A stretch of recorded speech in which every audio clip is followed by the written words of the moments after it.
अस्सलाम वालेकुम नाज़रीन, आप प्रोग्राम देख रहे हैं पाकिस्तान टुडे। आज बात करेंगे, सबसे पहले तो ये है कि पाकिस्तान को 40 साल बाद बहुत बड़ी खुशी हासिल हुई है। अरशद नदीम ने ओलंपिक्स में जो सोने का तमगा हासिल किया है उसके लिए पाकिस्तानी कौम बहुत खुश है। उसको मुबारकबाद पेश करते हैं चैनल की तरफ से भी और अपनी तरफ से भी, क्योंकि पहले कई दफ़ा इस पर गौर करते थे कि पूरी दुनिया प्लेयर्स के ऊपर करोड़ों रुपए खर्च क्यों करती है। पता चला कि वहाँ जब मेडल या सिल्वर मेडल या गोल्ड मेडल जब उनकी प्लेयर्स वहाँ लेते हैं तो कौम में एक हौसला पैदा होता है, एक जोश पैदा होता है, वहाँ नाम पैदा होता है कि पूरी दुनिया में फिर उस मुल्क का वहाँ तराना गाया जाता है, झंडा लहराया जाता है, और ये एक बहुत बड़ा तारफ़ है जिसके लिए पूरी दुनिया में इन्वेस्टमेंट की जाती है। पाकिस्तान में एक दफ़ा तकरीबन 5 ही गोल्ड मेडल या चैम्पियन हम थे। उसमें यूसुफ शतरंज वाले भी थे, बेताशा हॉकी था, हमारा फुटबॉल था।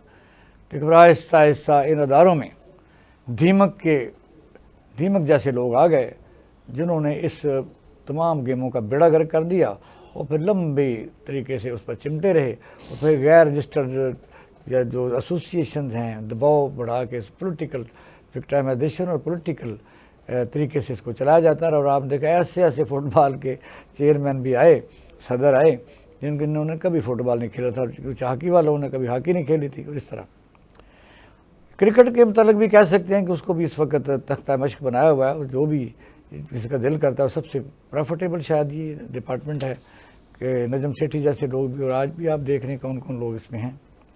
भारत पाकिस्तान खुश है। हुसैन शराई साहब हमारे साथ मौजूद हैं, और कराची से जमात इस्लामी के अहम रहनुमा नजीब अयूबी साहब मौजूद हैं। डॉक्टर कैस असलम साहब भी हमारे साथ मौजूद हैं, क्योंकि मौजू हमने एक ये करने हैं कि जमात इस्लामी का धरना सबसे पहले डिस्कस करेंगे कि इसमें जीत किसकी हुई है। क्योंकि धरने के वक़्त जमात इस्लामी ने वो मसाइल उठाए जो अवाम के मसाइल थे, गरीबों के मसाइल थे, तमाम यानी रोज़गार बेरोज़गार लोगों के तमाम जो वसाइल वो इकट्ठे करते थे, वो IPPs के मालकान को जो असम्बली में बैठे हुए उनकी अक्सरियत है उनको दे देते थे। कोई आवाज़ उठाने वाला नहीं था। जमात इस्लामी ने मैं तो समझता हूँ नेशनल इशू को उठाया, जिसके लिए मैं तो कई दफ़ा कहता था कि क्या मुस्लिम लीग नून के वर्कर बिजली का बिल नहीं देते, क्या PTI के वर्कर बिल नहीं देते, क्या पीपल पार्टी के वर्कर बिल नहीं देते। वहाँ तो 40-50 लाख आदमी होना चाहिए था। लेकिन पाकिस्तानी कौम का हाल ये है कि ये रोते भी रहते हैं और किसी भी इस किस्म की एक्टिविटीज़ में पुरअमन एहतजाज के लिए इनके पास वक्त नहीं होता। दूसरा हम करेंगे कि पाकिस्तान में इस वक्त जो पॉलिटिकल सेटअप है या सिस्टम है वो इंस्टेबिलिटी की तरफ बड़ी तेज़ी से बढ़ रहा है। काली ख्वाजा साहब जो वज़ीर दफ़ा है, जिनकी सीट खुद एक क्वेश्चनेबल है, उन्होंने कहा है जी अगर इमरान खान जो है वो माफ़ी मांग भी लें और गैर मशरूत भी मांग लें तो फिर भी उनको माफ़ी नहीं मिलेगी। मसला ये है कि चीज़ों को कहीं सेटल होने नहीं देना। दूसरी तरफ यह है कि इमरान खान ने ये कहा है कि वो तो मैंने ये कहा कि ये जो 9 मई का वाक़या है, इस हुकूमत के पास 9 मई से बेहतरीन कोई भी ऐसा इस वक्त इशू नहीं है कि मुल्क की मसाइल कहाँ हैं, बेरोज़गारों के लिए कौन सी स्कीमें हैं, अब हमारे पास इकानमी की क्या सिचुएशन है, एक्सपोर्ट कहाँ जा रही है, और हेल्थ एजुकेशन के क्या कौन से मसाइल हैं, रिज़र्व हमारे पास कौन से हैं। लेकिन बहरहाल एक बहुत ही खूबसूरत 9 मई के तौर पर इसको पॉलिटिकल सेटअप को आगे चलाते रहते हैं कि मुल्क के ख़िलाफ़ बगावत हुई थी। और फिर जब ये काफ़ी हमारे यूट्यूबर और मीडिया ने जो ख़बर की तस्दीक भी गालबन नहीं करते, उन्होंने वो माफ़ी मांग रहा है, वो लेट गया है, वो फ़लान हो गया, ये कहा बात को रुकने नहीं देना। और उन्होंने फिर कहा कि मैंने ये कहा कि जो ज़िम्मेदार हैं अगर हमारे आदमी निकलते हैं तो हम माफ़ी मांग लेंगे और पार्टी फिर निकाल देंगे। तीसरा ये कहा जो आर्मी चीफ और ख़तीब मदीना की मुलाकात हुई है, बड़े अच्छे माहौल में हुई है, कि पाकिस्तान में आर्मी चीफ की अहमियत का आप अंदाज़ा लगा सकते हैं कि पूरे सेटअप में या पाकिस्तान जब से बना है हमारी इस्टेब्लिशमेंट की एक ख़ास हैसियत है। और स्पेशल इन्वेस्टमेंट फैसिलिटेशन कमेटी के तौर पर भी आर्मी चीफ की बड़ी खिदमात हैं, और गैर मुल्की इन्वेस्टमेंट के लिए उनकी जो खिदमात हैं वो भी किसी से ढकी छुपी नहीं है। ख़तीब मदीना ज़ाहिर है कि अहम शख्सियत होती है, देखें क्या बनता है। तो ये हमारे होंगे, और फिर हम अगर वक्त मिला तो फिर हम बांग्लादेश पर भी बात करेंगे। तो हुसैन शराई साहब हमारे साथ मौजूद हैं, डॉक्टर कैस साहब भी, और यूबी साहब की तरह धरने पर ज़रा बात कीजिए कि क्या ये जो धरना था ये तो हर आदमी का मसला था।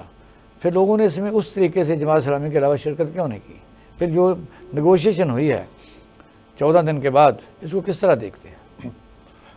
شکریہ اقبال شاہد صاحب. گزارش یہ ہے کہ یہ 14 دنوں میں جس طرح کا یہ دھرنا چل رہا تھا اور جس طرح سے یہ مذاکرات شروع ہوتے تھے اور پھر بغیر نتیجے کے ملتوی ہو جاتے تھے اور پھر یکدم یہ پتہ چلا کل کہ سمجھوتا ہو گیا ہے، تو اس کا انہوں نے وعدے کیے ہیں کہ ہم 1.5 مہینے میں بجلی سستی کر دیں گے، ہم یہ IPPs کی ٹاسک فورس بنا دیں گے، اور اس کا ویسے بجلی سستی کرنے کے بارے میں وہ کل ہی نیپرا نے 2 روپے 56 پیسے فی یونٹ بجلی کی قیمت بڑھا دی ہے. مجھے یاد آ گیا کہ وہ میرا ایک دوست تھا سیمنٹ فیکٹری کا مالک، تو اس نے مجھے یہ قصہ سنایا تھا کہ مارچ اپریل میں جب یہ بجٹ کی ایکسرسائز شروع ہونے لگی تو حکومت نے کہا کہ اگر آپ سیمنٹ کی قیمت گھٹا دیں تو ہم ایکسائز ڈیوٹی بھی گھٹا دیں گے. تو وہ کہتا ہے ہم نے کہا جی بالکل کریں گے. تو ہم نے مارچ کے آخر میں سیمنٹ کی فی بوری قیمت جو تھی وہ 25 روپے بڑھا دی، اور جب بجٹ آنے لگا تو وہ 15 روپے کم کر دی. اللہ خیر صلی اللہ 10 روپے ہماری سیمنٹ کی بوری کی قیمت بھی بڑھ گئی. صاحب آپ سن رہے ہیں، آپ کیا کہتے ہیں؟ کیونکہ یہ جو ایک تو یہ ہے کہ ظاہر ہے یہ مسئلہ تو قومی تھا، لیکن پاکستانی قوم نے اس طریقے سے اور سیاسی پارٹیوں نے اس طریقے سے، ان کے ورکر نے اس طریقے سے اس میں پارٹیسپیشن نہیں کی، بلکہ الٹا میڈیا اور سوشل میڈیا کا ایک ایسا حصہ اس کو اور طریقے سے پروموٹ کرتا رہا کہ غالباً یہ جماعت اسلامی جو ہے یہ کوئی سولو فلائٹ لے رہی ہے یا ویسٹ انٹرسٹ ہے، یا کیا وجہ ہے کہ ان کو تو روکا نہیں گیا، اور بیٹھنے کے لیے بھی یہ اجازت ہے جہاں مرضی جائیں، باقیوں کو تو 10 بندے اکٹھے نہیں کر سکتے. تو پھر ایک تو اس کا جواب دینا، دوسرا بتائیے کہ حاصل کیا ہوا ہے؟ دیکھیں میں پہلی بات تو یہ بتا دوں، ابھی ہمارے ساتھی نے بات کی ہے کہ پیسے بجلی کے بڑھ گئے ہیں، تو اس میں پہلی بات تو یہ سمجھ لیں کہ جس وقت یہ معاہدے سے پہلے، مذاکرات سے پہلے ایک سمری جا چکی تھی، وہ جو بھی بڑھے ہوں، لیکن جو فیول ایڈجسٹمنٹ چارجز ہیں وہ اس مہینے کم ہوئے ہیں. تو وہ جو ڈفرنس بن رہا ہے، یعنی 3 روپے پچھلے مہینے کچھ پیسے کا فیول ایڈجسٹمنٹ لگایا گیا تھا فی یونٹ پہ، اس دفعہ وہ کم ہو کر 77 پیسے وہ کم ہوا ہے. تو جو ڈفرنس بنا وہ 2 روپے 56 پیسے 55 پیسے کا ڈفرنس آیا ہے. اس ڈفرنس کو لوگ جو ہیں وہ یہ رنگ دے رہے ہیں کہ یہ بجلی کی قیمت بڑھ گئی ہے. لوگ تو یہ رنگ دے رہے ہیں کہ جماعت اسلامی ایک طرف مذاکرہ کر رہی تھی اور دوسری حکومت کی سنجیدگی کا عالم یہ تھا کہ اسی دن ان کو یہ فیصلہ کرنا پڑ گیا. اور آپ کہہ رہے ہیں کہ جو فیول ایڈجسٹمنٹ آپ تو صفائی پیش کر رہے ہیں، ظاہر آپ کا حق ہے، لیکن میں تو یہ کہتا ہوں ہمیں تو 3 مہینے ہو گئے ہیں، ہر مہینے 1,25,000 1,30,000 بل آتا ہے، اور ہم مہینہ ملک سے باہر بھی ہو کے آ گئے ہیں، پھر بھی 1,21,000 ہے. اس میں کون سی سائنس ہے جی؟ نہیں تو آپ کو اعتراض کیا ہے کہ جماعت اسلامی نے دھرنا کیوں کیا؟ یہ نہیں، ہم تو نیشنل ایشو تھا، اچھا کیا، ہم تو سپورٹ کرتے ہیں. پریشانی یہ ہے کہ جماعت اسلامی مہنگائی کے خلاف بات کر رہی ہے اور دوسری پارٹیاں اس کے ساتھ نہیں مل رہی ہیں، وہ سوشل میڈیا پہ ٹرول کر رہی ہیں. صحیح کہہ رہے ہیں. یہ ایک مخصوص گروپ ہے جس کا کام ہی ٹرول کرنا ہے. میں کہتا ہوں کہ اسی جگہ کے اوپر وہ آ کے بیٹھ جائیں، کوئی لڑائی جھگڑا تو ہے نہیں. جماعت اسلامی نے دیکھے ہیں جو بنیادی مطالبات اٹھائے وہ IPPs کا مسئلہ ہے، جو ہم سمجھتے ہیں کہ تمام معاملات کی جڑ ہے، کہ جس میں 25 کروڑ پاکستانی مبتلا ہیں، اور ہر مہینے جیسے کہ آپ فرما رہے ہیں وہ بجلی کا بل بڑھتا ہی جا رہا ہے. تو جب جماعت اسلامی نے اس پبلک ایشو کو اٹھایا تو لوگوں کی زبان پہ آیا کہ ہاں IPP بھی کوئی چیز ہوتی ہے، انڈیپینڈنٹ پاور پروڈیوسرز جو ہیں یہ ایک اژدہے کا نام ہے. اسی طریقے سے پتہ چلا کہ یہ کیپیسٹی پیمنٹ چارجز کیا ہوتی ہے. یہ تو بڑے بڑے دانشور بغل جھانک رہے تھے ہر سیاسی جماعت کے کہ وہ کیپیسٹی چارجز کے مطلب ہی انہیں نہیں معلوم تھے. 1994 میں جب یہ IPPs آئی تھی، جماعت اسلامی اس وقت بھی اویئر تھی اور جماعت نے ریزسٹنس کرنا شروع کر دی تھی. آن دا ریکارڈ یہ چیزیں ہیں. ابھی ہم نے کوئی سیاسی ہماری کسی کو چھڑانے کی جنگ نہیں ہے جیل سے، کسی کو رہائی ایوبی صاحب چاندے کے علاوہ سارا ملک جو ہے آپ کی اس جدوجہد کو سراہتا ہے. میری بات سنیے، یہ حکومت سے ہم نے جو مطالبات کیے یہ بڑے بنیادی تھے کہ جس کے نتیجے میں عوام پس رہے ہیں، خودکشیوں پہ مجبور ہو رہے ہیں. اب آ جائیے اس بات پہ کہ اس میں جو معاہدہ ہوا उससे क्या रिलीफ मिल सकता है और फौरी रिलीफ क्यों नहीं मिला, ये 45 दिन की बात क्यों आई। तो जनाब बात यह है कि जिस किस्म की चीजें हैं, आईपीपीज को हमने घेरा तंग कर दिया। 15-20 आईपीपी तो वो हैं कि जिसके ऊपर फौरी तौर पे एक कमेटी बन गई और उसको बंद करने का मामला होगा। इससे भी सैकड़ों मतलब इससे तकरीबन 70 या 80 अरब रुपए का हम वहां से सेविंग करके गरीब आदमी और सारे जितने लोग हैं उनको हम बेनिफिट दे सकते हैं। दूसरी इंपॉर्टेंट बात यह है कि अब बाकी का भी जायजा लिया जा रहा है कि क्या उनकी पावर कैपेसिटी वो है भी कि नहीं है, कि जिसकी बुनियाद पे वो हमसे पैसे ले रहे हैं। ये बहुत इंपॉर्टेंट बात है कि देखिए पीपल्स पार्टी, नवाज शरीफ और पीटीआई, इन तीनों अदवार में 30-35 पावर प्लांट आते रहे, लेकिन उसकी कैपेसिटी किसी थर्ड पार्टी ने चेक नहीं की कि वो कैपेसिटी जो हमसे पैसे ले रहे हैं वो उतनी है भी कि नहीं है। तो ये बड़ी बात हो गई।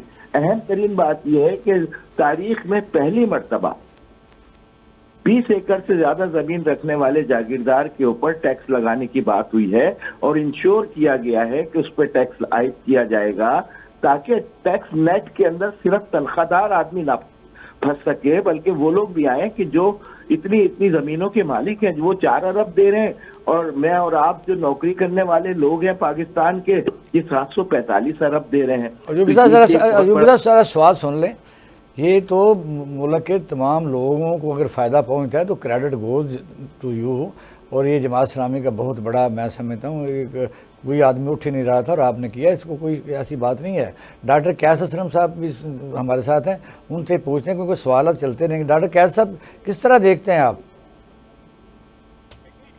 ये सर कि अगर तो इस धरने की वजह से बिजली सस्ती होती है तो बहुत तारीफ करनी चाहिए। अगर इस धरने की वजह से आईपीपी बंद किए जाएं तो बहुत तारीफ करनी चाहिए। और ये मैं समझता हूं कि दूसरी पॉलिटिकल पार्टीज तो जब हुकूमत का हिस्सा बने या अपने आप को छुड़ाने के तरफ चली गई तो उनको शर्म आनी चाहिए कि एक नेशनल क्वेश्चन जिस पे एक जमात खड़ी है और बाकी आप अपने आप को छुड़ाने के लिए या दूसरे को पे करे हुए हैं, ऐसे बिल लेके आ रहे हैं जो बैक डेट पे होंगे कि इतनी सीटें आनी है नहीं। तो ये तारीफ कर लेनी चाहिए और बहुत ज़रूरी है। अब सवाल सिर्फ इतना है कि ये आईपीपी जो बंद पड़ी हैं और हम पैसे दे रहे हैं, एक तो उनको बंद कर देना चाहिए या खरीद लेना चाहिए गवर्नमेंट को। दूसरा ये है कि ये जो मुआहदे हैं इनको रिविजिट करना चाहिए। गवर्नमेंट को भी तो शर्म आनी चाहिए कि धरनों के या प्रेशर के ऊपर आके क्यों ऐसा इकदाम करते हैं।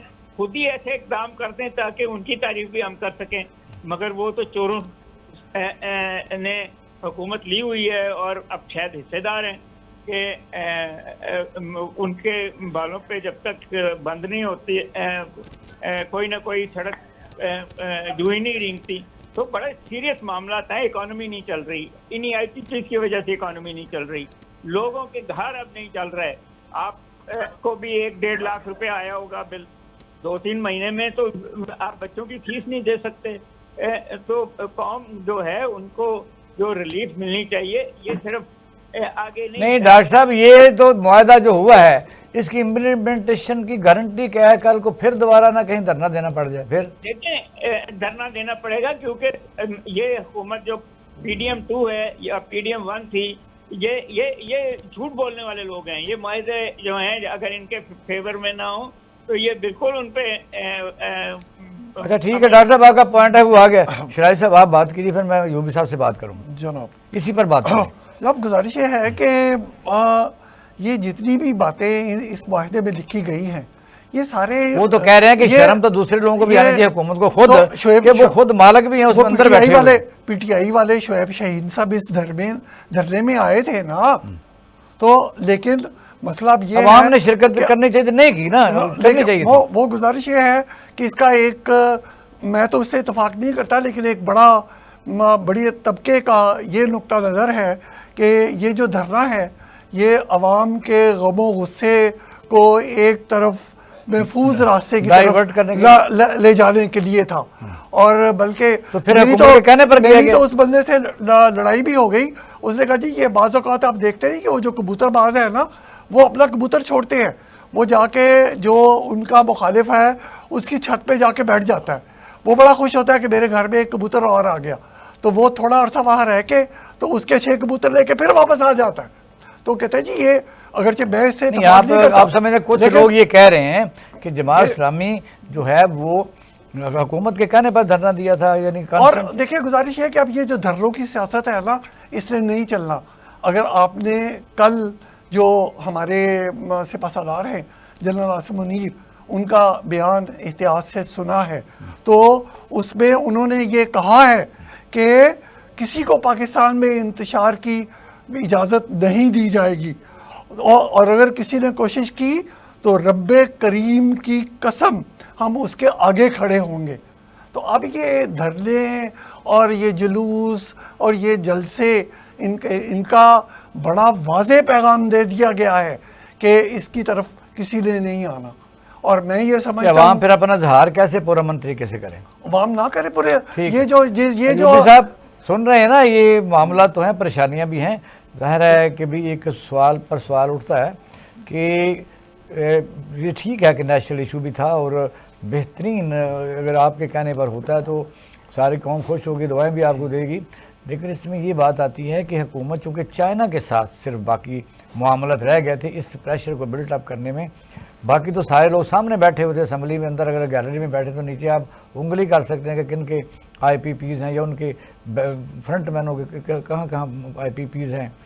تو انہوں نے ایک اس آئی پی پیز کو تو وہ شائع کرنا ہی چاہتے ہوں, لیکن پریشر کیا ملک میں بلٹ ہونا ضروری تھا انٹرنیشنل, یعنی آئی پی پیز جو اس وقت پاکستان میں ہیں ان کے لیے.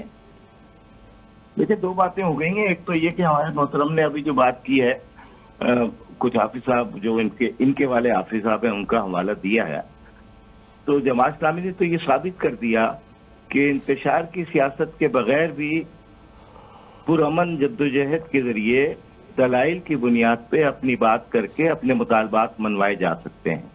ایک خاص ایلیمنٹ تو یہ چیز دیکھ رہا تھا کہ کوئی انتشار ہوگا, کوئی گملہ ٹوٹے گا, کوئی ڈی چوک کی طرف پیش قدمی ہوگی, کوئی معاملات ہوں گے, لیکن ہم نے بہت ساری چیزوں پہ اپنے آپ کو, اپنے کارکن کو تنظیم کا سبق دیا ہے اور کہا ہے کہ اس طرح, اور اس کے نتیجے میں 14 دن ہم وہاں بیٹھے ہیں اور ہمارے جو بنیادی ایشوز تھے اس سے تو کوئی مخالفت میں جا ہی نہیں سکتا تھا. اچھا صاحب آگے چلتے ہیں کیونکہ یہ تو آپ کا سب دوستوں کا آ گیا پوائنٹ آف ویو, اس کو اور سوال کی طرف چلتے ہیں کہ اس وقت صورتحال کچھ بھی ہو ملک نہیں چل رہا, وہ اس لیے کہ پولیٹیکل انسٹیبلٹی میں جماعت اسلامی کیا کردار ادا کرے گی, اور حکومت کے تو نمائندے کہہ رہے ہیں کہ جو ہوتا ہے ہونے دو. سپریم کورٹ آف پاکستان کے فیصلے پر بھی انہوں نے امینڈمنٹ الیکشن جو ایکٹ کے اوپر ترمیم کی ہے کہ انہوں نے کہا جی بے شک کچھ بھی ہو جائے, جو خصوصی سیٹوں والا فیصلہ ہے ہم نہیں مانیں گے, اور review petition election commission of Pakistan نے بھی دائر کر دی. وہ ایک پارٹی بن گیا, یعنی یہ لگتا ہے پاکستان میں یہ کہ اگر ہائی کورٹ کوئی فیصلہ کرے, کوئی جج فیصلہ کرے تو اس کے فیصلے کے خلاف اگر کوئی آدمی سپریم کورٹ آف پاکستان جائے تو جج صاحب خود بھی پٹیشن دائر کر سکتے ہیں کہ میں نے چونکہ کیا ہوا ہے تو پھر مجھے بھی سنا جائے. اس طرح کی سچویشن میں اگر ملک میں انسٹیبلٹی ہی رہتی ہے تو پھر کون سی چیزیں آپ کو اچھی لگ رہی ہیں کہ سیاسی نظام چلے گا, تجارت چلے گی, انویسٹمنٹ آئے گی, کیا ہوگا, اس کا ذرا اس پر بھی ذرا اپنی رائے دیجیے. دیکھیے ساری چیزیں اس چیز سے منسلک ہیں, وابستہ ہے کہ عام آدمی کو کتنا ریلیف ملتا ہے. اگر عام آدمی اپنے آپ کو شکنجے میں جکڑا ہوا محسوس کرے گا اور اس کی زندگی جو ہے داؤ پہ لگی ہوگی تو کوئی سسٹم ملک کے اندر نہیں چل سکتا, آپ کتنے بھی تجربے کر لیں. ہم نے یہی دیکھا ہے. اور جس وقت نہیں, وہ تو اکیڈمک ڈیبیٹ ہو گئی نا. آپ مجھے بتائیے کہ جو نیشنل اسمبلی میں اور سینٹ میں ہو کے صدر ملک سائن بھی کر دیے ہیں, کبھی ہوا نہیں تھا کہ سپریم کورٹ کے فیصلے کو پہلے امپلیمنٹ کیا جاتا ہے, اس کے بعد پھر احتراماً یعنی اس کو مانا بھی جاتا ہے.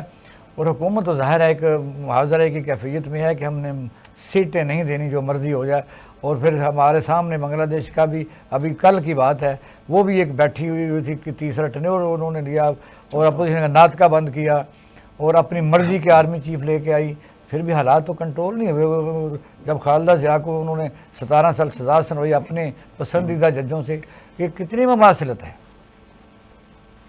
अफगानिस्तान के हालात और वहाँ के हालात गो के कमोबेश एक जैसे हैं। यहाँ पर भी राय को जो है दबाया जाता है और जो जमहूर की राय होती है उसके मुखालिफ फैसले किए जाते हैं, कहीं और से बन के आते हैं। ये मामलात वहाँ पर नहीं तो वहाँ जमात इस्लामी को जब उनको बुजुर्गों को यानी फांसी पर लटकाया गया तो वो दिन फिर उसे देखना ही पड़ा ना, जो हसीना वाजिद को। बिल्कुल, यहाँ पर भी हम समझते हैं कि हुकूमत को होश के नाखून लेने चाहिए, इसलिए कि आदमी जब ये तमाम चीजों के शिकंजे में फंस जाता है तो फिर वो हर इंतहाई कदम उठाने पे मजबूर हो जाता है।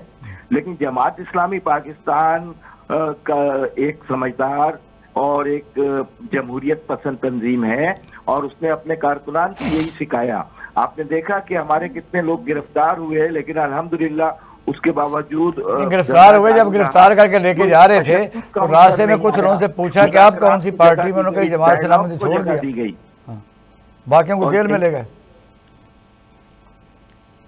जी नहीं, जब लोग गिरफ्तार करके लेके जा रहे थे, ये भी खबर आई कि वहाँ रास्ते में लोगों से शनाख्ती कार्ड जब पूछा कि तुम किस पार्टी से हो तो पीटीआई को जेल में ले गए, बाकियों को छोड़ दिया।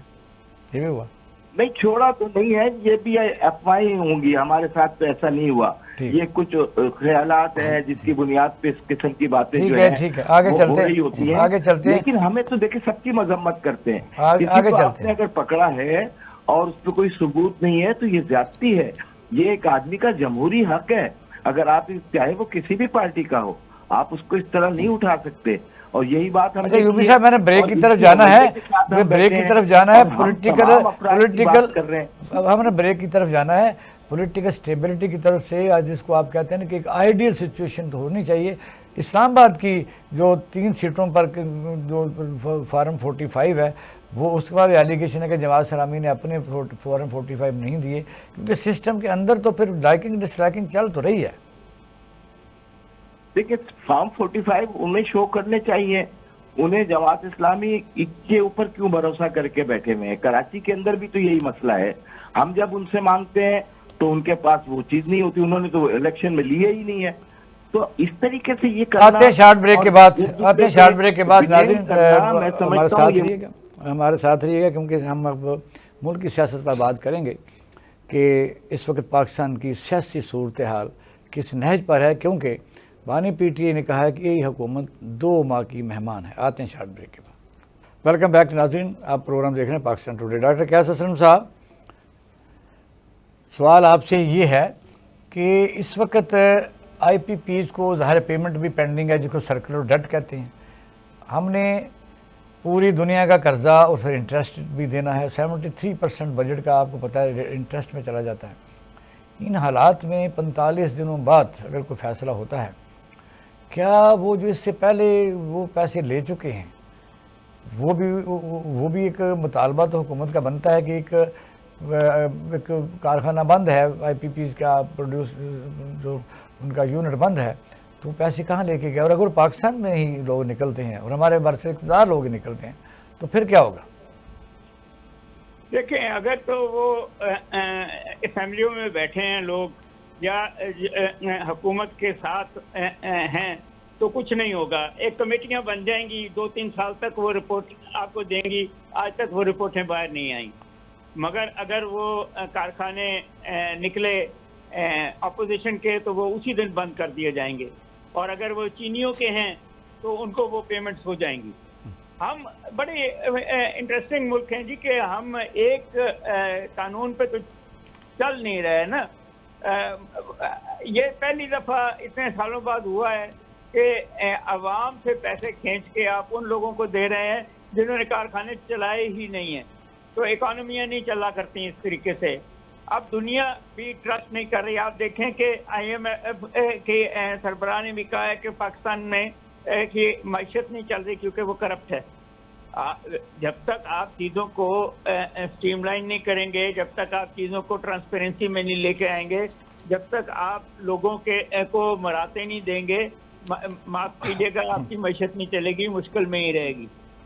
बाकी अनडॉक्यूमेंटेड इकॉनमी जो है इस वक्त डॉक्टर साहब आप बताइए, क्योंकि आप ज़ाहिर बारे मुआशियात हैं, इस वक्त पाकिस्तान स्टेट बैंक के पास रिजर्व اور ہمارے بجٹ کے جو ہم بناتے ہیں، ایک میزانیہ بناتے ہیں کہ ہماری اتنی انکم ہوگی، اتنی ہم نے پیمنٹ کرنی ہے، پھر وہ ضروری نہیں ہے کہ پہلے مہینے ساری ہم لوگوں سے ریکوری کر لیں۔ ان حالات میں اس وقت ہم کہاں کھڑے ہیں، کیونکہ جو اعجاز گوہر صاحب ہیں وہ ایپٹیما والے، انہوں نے بھی کہا ہے کہ جی میرے ساتھ تو بیٹھ جائیں، میں عدالت میں بھی جا رہا ہوں، یہ سارا فراڈ ہو رہا ہے اور نہ کوئی انویسٹمنٹ آ رہی ہے، نہ یہاں کو کارخانہ چل رہا ہے۔ تو ان حالات میں یہ صورتحال ہے، تو آپ کس اکانومی کے طور پر جو ساتھ ساتھ ایک ہائپ کریٹ کر دیتے ہیں، جی اسٹاک ایکسچینج آسمانوں کو چھو رہا ہے، یہ دونوں چیزیں کس طرح دیکھتے ہیں کہ ملک میں تو لوگوں کو پتہ چل رہا ہے کہ بھئی مہنگائی ہے، اور ایسی چیزیں ہیں جو 3 گنا سیمنٹ کی بوری 500 سے 1700 روپے پر ہے، لوگ کہتے ہیں جی اسٹیٹسٹیکل ڈویژن کہتا ہے جی 24% مہنگائی ہے، میں کہتا ہوں 400% ہے، کیا کہتے ہیں آپ؟ لیکن بات یہ ہے کہ کئی چیزیں ایسی ہیں جس پہ کوئی 47% گورنمنٹ کے خود فگرز آئے ہوئے ہیں 2 دن پہلے، کئی چیزیں ہیں جن پہ انہوں نے کنٹرول کر کے، مثال کے طور پہ اسٹیٹ بینک کہہ رہا ہے 11% ہے، اور اعداد و شمار کہہ رہے ہیں کہ 24% ہے، اور کئی ایسی چیزیں ہیں جس طرح بجلی، اس میں کئی گنا بڑھ گئی ہیں، بلکہ 200% بڑھ گئی ہے مہنگائی۔ اسٹیٹ بینک کے جو ریزروز ہیں وہ $9 بلین ہیں، جن میں نہیں، بجلی کے ریٹ 600% ہیں، مجھے بتائیے 16 روپے یونٹ نہیں تھا 2022 میں؟ جی ابھی تو 86-87 روپیز کا بن رہا ہے، جب آپ سارے ٹیکسز یہ سارے ملا لیں تو جب اس کو یونٹس پہ ڈیوائڈ کریں تو یہ کہیں 84-85 روپیز کا یونٹ لوگوں کو پڑ رہا ہے، کسی کو 65 کا پڑ رہا ہے، کسی کو 84 کا پڑ رہا ہے، تو چیزیں بہت مشکل ہیں۔ دوسری بات یہ ہے کہ اگر آپ اکنامک سروے ہی دیکھیں اس دفعہ کا جو آیا ہے تو آپ کی فورن انویسٹمنٹ بھی گری ہے، آپ کی لوکل انویسٹمنٹ بھی گری ہے، آپ کی پبلک سیکٹر انویسٹمنٹ بھی گری ہے۔ تو یہ مجھے نہیں پتا کہ اعداد و شمار یہ کس طریقے سے دیتے ہیں کہ جی گروتھ ہو گئی، نہیں، فورن انویسٹمنٹ نہیں آ رہی ابھی تو۔ آج وزیر اعظم نے کہا ہے نا کہ ہم $3 بلین کی گندم ایکسپورٹ کر رہے ہیں۔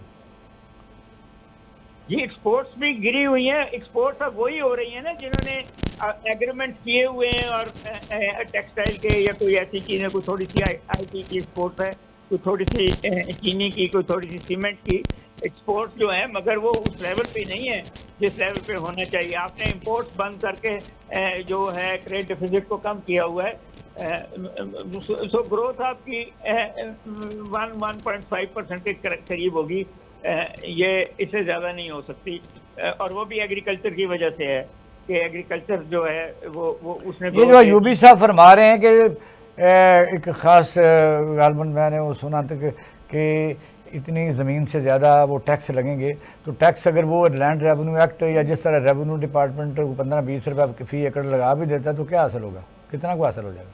دیکھیں بات یہ ہے کہ یہ ایک طبقے کو خوش کرنے کے لیے دوسرے طبقے کے اوپر ٹیکس لگا رہے ہیں۔ ٹیکس صرف لگے ہیں سیلری کلاس پہ، جو اب ٹیکسٹائل سے بھی زیادہ ٹیکس دے رہا ہے۔ ٹیکس جو ہے سیلز ٹیکس بڑھا دیے گئے ہیں، اس میں جو ہے پیٹرول کی قیمتوں میں ٹیکس لگے ہوئے ہیں، عام آدمی پہ ٹیکس لگے ہوئے ہیں۔ اگر آپ سمجھتے ہیں کہ زمیندار ٹیکس دے گا، یا آپ سمجھتے ہیں کہ اسمبلیوں میں بیٹھے ہوئے لوگ ٹیکس دیں گے، تو وہ شاید اتنی نسبتیں دے لیتے ہیں ٹیکس والوں کو کہ آپ دیکھیں تو صحیح نا کہ ان ساروں کی ٹھیک ہے، گوشوارے ہیں۔ ٹھیک ہے، آپ کا پوائنٹ ہے وہ آ گیا جی۔ شہر صاحب آپ سے قانونی، کیونکہ آپ ماہر قانون بھی ہیں، یہ بتائیے کہ اس وقت جو آپ کو پتہ ہی ہے کہ جو ٹسل چلی ہوئی ہے، حکومت جو ہے اس میں ایسے شاندار انٹلیکچوئل لوگ موجود ہیں جن کا بینیفٹ یہ ہے، اور ان کا وہ بینیفیشریز اس لیے ہیں کہ ان کے پاس تو نہ تو کوئی علاقہ ہے جیتنے کے لیے، وہ عقل مند ضرور ہیں، یعنی اگر حکمرانوں کو بہت زیادہ اس لیول پر عقل مند نہ ہوں تو ان کے نیچے عقل مند لوگ جو ہیں وہ ان کو سوڈو انٹلیکچوئل ہم کہتے ہیں کہ وہ مشورے دیتے ہیں۔ یہ حکومت کو کوئی ٹکنے کا نہیں دے رہا، کیونکہ اگر سپوز یہ جو سیٹوں والا مسئلہ تھا، سپریم کورٹ آف پاکستان کے فیصلے کو نہ ماننے والی بات، پہلے 2 جج صاحبان آ گئے، ان کی بڑی مہربانی ہے کہ وہ اختلافی نوٹ ضرور لکھتے، لیکن انہوں نے کسی بھی قدم آگے بڑھا دیا کسی مانا بھی نہ جائے، اور پھر الیکشن کمیشن بھی چلا گیا۔ ان حالات میں حکومت جو ہے وہ مخصوص سیٹیں تو نہیں دے رہی، وہ تو ظاہر ہے پٹیشن جائے گی, کیا اس کا ہوتا ہے اللہ جانے. اس پر ذرا روشنی ڈالیے کہ حکومت کا یہ جو ایکٹ ہے اس کی مدت کو کم کر رہا ہے یا زیادہ کر رہا ہے؟ ہاں گزارش ہے جی کہ یہ جو حکومت ہے یہ تو جو حکومت جو انوار الحق کاکڑ صاحب تھے ان کا اور حنیف عباسی کا مکالمہ آپ نے سنا ہوگا کہ حنیف عباسی صاحب نے انہیں کہا کہ یہ گندم کی جو کفیاسکو جو ہے اس میں تم نے بڑے پیسے کمائے ہیں. تو اس نے آگے سے جواب دیا تھا انوار الحق کاکڑ جو کیئر ٹیکر پرائم منسٹر تھا جس نے یہ انتخابات کروائے ہیں. تو اس نے کہا کہ اگر یہ منہ بند رکھو, اگر میں نے فارم 47 کی بات کی تو ساری دنیا سے منہ چھپاتے پھرو گے. تو یہ تو فرام دا ہارسز بہت بات آ چکی ہے کہ ہوا کیا ہے دراصل. اور یہاں شہباز شریف صاحب نے, آپ کو یاد ہوگا کہ انہوں نے ایک بیان دیا تھا کہ سپریم کورٹ جو ہے وہ اچھے فیصلے کرتی ہے لیکن اس میں کچھ کالی بھیڑیں ہیں. تو اس پہ اطہر من اللہ صاحب نے جواب دیا تھا کہ بلیک شیپ نہیں ہیں بلکہ بمبل بیز ہیں, وہ جو کالے موٹے بھیڑ ہوتے ہیں یہ ہیں ہم. تو یہاں یہ جو جھگڑا تھا یہ تو کھل کے بڑے دنوں سے سامنے آ چکا ہے. اور پاکستان کا جو عدالتی نظام ہے وہ اس وقت کویسچنیبل نہیں ہو گیا. یہ پاکستان کا عدالتی نظام جو تھا یہ آج نہیں, یہ ہمیشہ سے کویسچنیبل ہے. یہ آپ دیکھیں پاکستان کا پہلا آئین بڑی مشکل سے 56 میں بنا اور 58 میں ٹوٹ گیا, پھر 62 میں بنا, 69 میں جس نے بنایا تھا اس نے توڑ دیا, پھر 73 میں بنا, وہ 4 سال بعد پھر ٹوٹ گیا, پھر 88 تک ضیاء الحق صاحب جو تھے انہوں نے اسی آئین کا حلیہ بگاڑ کے اس کو پھر واپس لے آئے. 77 میں ضیاء الحق صاحب نے پھر اسے توڑ دیا. پھر وہ 1988 میں ضیاء الحق صاحب جب فوت ہوئے تو پھر اس کو جب دوبارہ ریوائیو کرنے کا موقع آیا تو آپ کو یاد ہوگا کہ جنرل اسلم بیگ جو تھے انہوں نے کہا کہ میں نے سپریم کورٹ کا پیغام بھجوایا تھا, جو بعد میں پتہ چلا کہ وسیم سجاد صاحب تھے. یہ تو اتفاق ہے جب بھجوایا تھا تو ہم بھی پرائم منسٹر اس وقت اپنا supreme court of Pakistan Pindi میں تھے, ہم بھی موجود تھے وہیں پہ ہم بھی وہاں موجود تھے. تو پھر انہوں نے کہا کہ خبردار اب ہم نے انتخابات کا اعلان کر دیا ہے. لوگ شیروانیاں لے گئے تھے, شیروانیاں لے کے گئے تھے کہ حکومت بحال ہو رہی ہے, میں بھی ساتھ تھا. اور پھر اسلم بیگ صاحب نے مہربانی کی, انہوں نے کہا جی یہ اپنے گھر رکھیں سارے شیروانیاں, ہم نے الیکشن کرو, ہم نے انتخابات کا اب اعلان کر دیا ہے. اور اس پہ ایک بڑی لمبی چوڑی توہین عدالت کی کارروائی بھی پھر ہوئی. افضل ضلع صاحب نے بڑی بڑکے لگائی اگر آپ کو یاد ہے. تو یہ پھر 88 آ گیا اور یہ پھر یہ لولا لنگڑا ماشاءاللہ آئین جو تھا یہ پھر آ گیا میدان میں. اور 99 آیا 12 اکتوبر اور یہ پھر ماشاءاللہ یہ جو آئین تھا یہ ردی کی ٹوکری میں پھینک دیا گیا. اور 2000 یہ پھر اس کو 2006-07 میں ریوائیو کیا. صرف 1 منٹ اور دیجیے گا. 2000 یہ پوری سٹوری اب سن نہیں رہے نا, تھوڑا رہ گیا. تو 2007 میں پھر ایمرجنسی لگ گئی اور سپریم کورٹ نے جو پہلا مارشل تھا اسے جائز قرار دیا. 2007 کی ایمرجنسی جو تھی اس پہ پرویز مشرف صاحب کو وہ سزا سنا دی, وہ جسٹس وقار سیٹھ. اس سے پہلے جو پہلی سپریم کورٹ نے یہ بھی کہا تھا کہ آپ جو مرضی ترمیم کر لیں, آئین میں ترمیم کر سکتے ہیں, وہ بھی ساتھ تھا. پھر یہ 2007 کی ایمرجنسی ختم ہوئی تو پھر بھی آپ دیکھ لیں کہ وہ آصف زرداری صاحب کے بیان کہ میں ایمبولنس میں بیٹھ کے جاؤں گا اور ہم آپ کی اینٹ سے اینٹ بجا دیں گے اور آپ 3 سال کے لیے آتے ہیں. پھر وہ جو میمو گیٹ, سر آدھا منٹ اور میمو گیٹ آ گیا. پھر اب سپریم کورٹ آف پاکستان نے کہا کہ انتخابات کرواؤ 90 دن کے اندر, تو وہ انتخابات نہیں ہوئے. تو اللہ خیر صلی اللہ.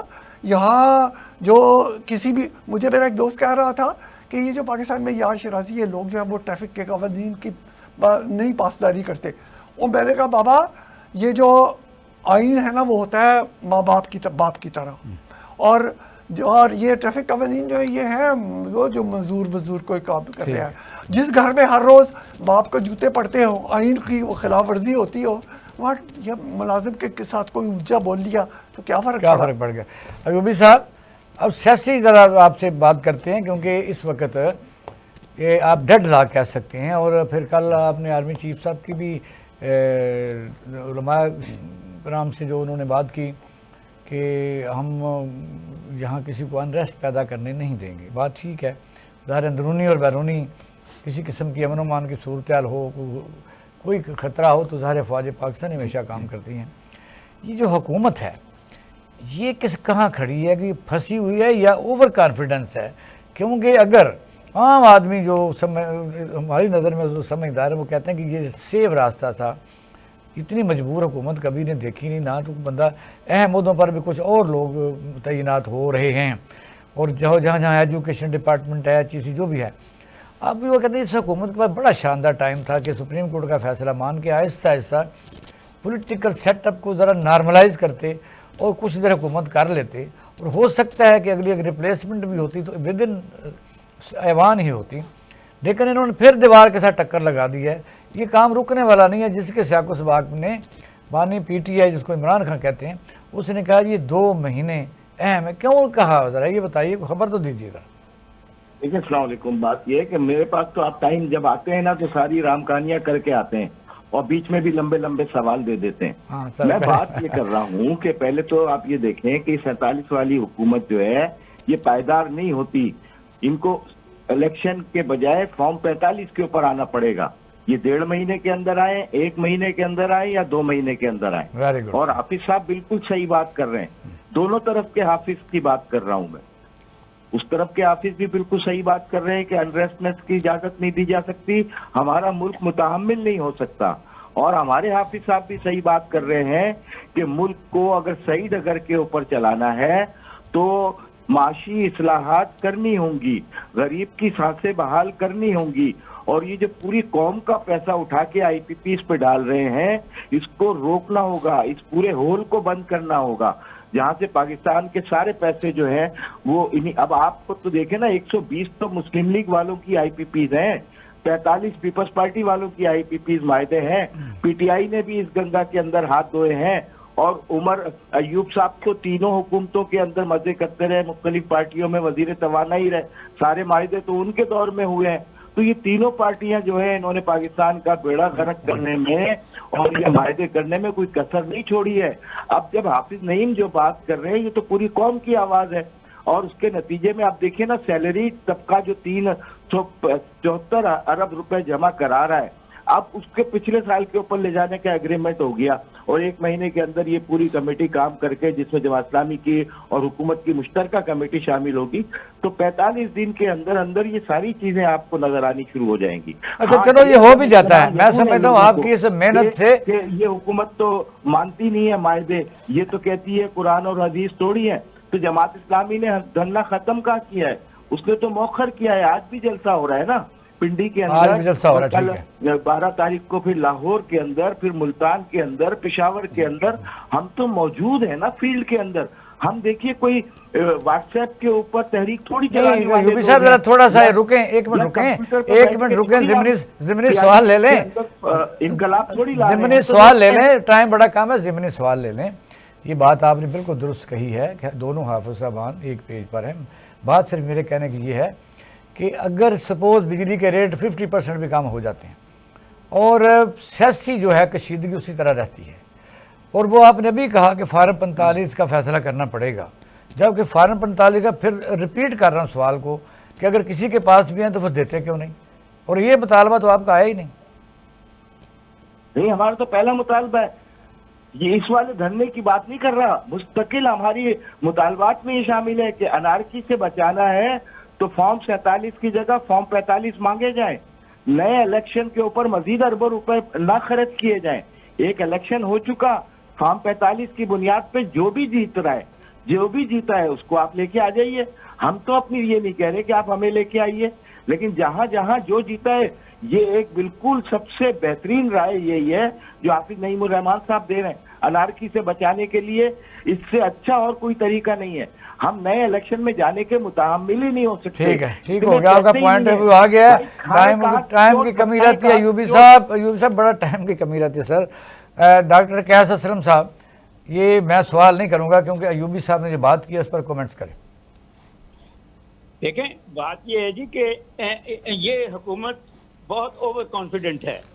वो जिसके बरक्स पीटीआई ये समझती है कि ट्रंप जीतेगा तो फिर चीज़ें उल्ट हो जाएंगी, मगर वो शायद कामला हैरिस जीत जाए, फिर क्या होगा। मगर बात बिल्कुल सही है कि आप इसी असेंबली को 45 फॉर्म के तहत लोगों को दे दें तो मुल्क जो है वो पॉलिटिकल कैओस से बचेगा। आप ये जो सुप्रीम कोर्ट ने फैसला किया उसको मान लें तो कैओस से बचेगा। मगर अगला सवाल जो आपका इकोनॉमिक्स का है, उसके लिए इनमें से कोई पॉलिटिकल पार्टी के पास नहीं है। जब तक आप कैपिटलिज्म बिल्ड करना चाहते हैं तो कंपटीशन कराएं आप इन आईपीएस का, इन पेट्रोल की कंपनियों का, इन कंपटीशन कराएं, खुद ही चीजें। आप गवर्नमेंट क्यों बीच में आती है, प्राइसेस गवर्नमेंट क्यों सेट करती है, ओवर रेगुलेट क्यों किया हुआ है।